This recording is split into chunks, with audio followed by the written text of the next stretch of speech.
যুক্তরাজ্যের গ্রামের মাঠ, বন আর খোলা জায়গায় ফেলে দেয়া হচ্ছে শত শত টন বর্জ্য।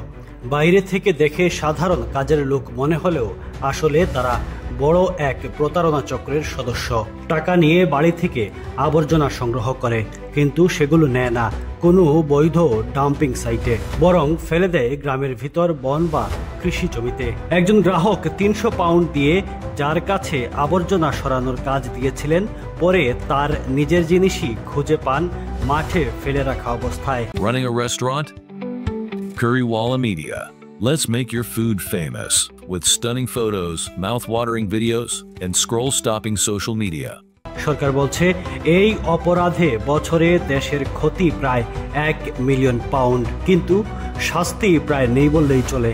গড় জরিমানা মাত্র ৫৩০ পাউন্ড।